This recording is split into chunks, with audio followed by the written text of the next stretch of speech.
আমি তাকে একটা কথাই বলছিলাম, তুমি যা করছো ইচ্ছা করলে তোমার অনেক ক্ষতি করতে পারতাম, কিন্তু ভালোবাসি দেখে সেটা কখনোই পারবো না। যার জন্য আমাকে ছাড়ছো তাকে নিয়ে ভালো থাকো। আমি বড় ভাইকে বলছিলাম যে আমরা 4 বছর ধরে সম্পর্কে আছি, আপনি প্লিজ ওর সাথে কথা বলেন না। সে কিভাবে পারলো এতদিনের একটা সম্পর্কে হত্যা করতে? কারো ভালোবাসাকে কেড়ে নিয়ে কেউ সুখে থাকতে পারে না। মাঝে মাঝে আমি কিছু কথা বলি, সেটা একটু বেশি খোঁচা মারা কথা হয়ে যায় না, কিন্তু কি বলবো বলেন, আসলে মানুষ কাজগুলোই এমন করে।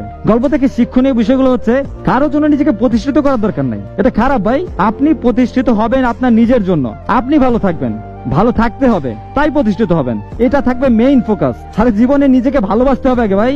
আর বিশ্বাস ভাই আমার, এই সমস্যাটা শুধু আপনার একার না, এই ভুলগুলো আমরা সবাই করি। ভুল মানুষকে বেশি বিশ্বাস করি, যার ফলে বাসগুলো নিজেরাই পিছনে নেই। ফাঁকা থাকলে তো খারাপ দেখা যেতে না, তাই নিজেরাই নিয়ে নেই সাথে। আর ভাই আপনি যে ওই ভাইকে একটু দোষ দিলেন যে সে জানার পরেও এমন কেন করলো, আসলে দোষটা কিন্তু তার না, দোষটা মেয়ের।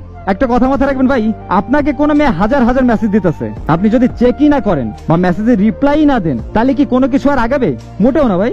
এখন মালিক যদি ধরার সুযোগ করে দেয়, তাহলে দোষটা তো আর যে ফুল দেখতে আসে তাকে দেওয়া যাবে না, দোষটা তো মালিকের, তাই না? ঠিক কোনো মেয়ে যদি রিলেশনে থাকা অবস্থায় যদি ভাবে যে আমি একজনের, আমার দুনিয়াতে আর কারো দরকার নাই, তাহলে সে সেইভাবেই থাকবে। কোনো মেয়ে যদি সুযোগ না দেয় কোনো ছেলেকে, কোনোভাবেই কোনো ছেলে তাকে পড়াতে পারবে না, এটা অসম্ভব। এখন মেয়েও ইন্টারেস্ট দেখায়, তাই ছেলেও পড়ানোর সুযোগ পায়। ভাই একটা জিনিস ভাইবা খুশি থাকবেন, এই মেয়েকে বিয়ে করেন অনেক ভালো করছেন।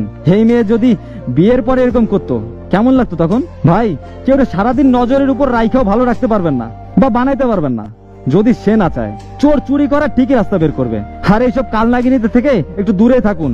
জীবন সুন্দর, বেঈমান গুলোও সুন্দর, কারণ সুন্দর বলেই প্রেমে পড়ছিলেন, তাই না? জীবনে অনেক সুন্দরী আসবে, প্যারা নাই। এখন কষ্ট না পায়া নিজেকে এমন জায়গা নিয়ে যান যেখানে সে আপনাকে দেখলে আফসোস করবে। এরকম প্রতিশোধ কিন্তু খুব মারাত্মক। আর এসব নাগিনদের উদ্দেশ্যে বলবো, তোমারও কিন্তু একদিন বিশ্বাস হয়ে যাবে, তখন যেন আবার ইঁদুরও তোমাকে লাথি না দেয়। কর্মের ফল ভোগ করার জন্য প্রস্তুত থাকো।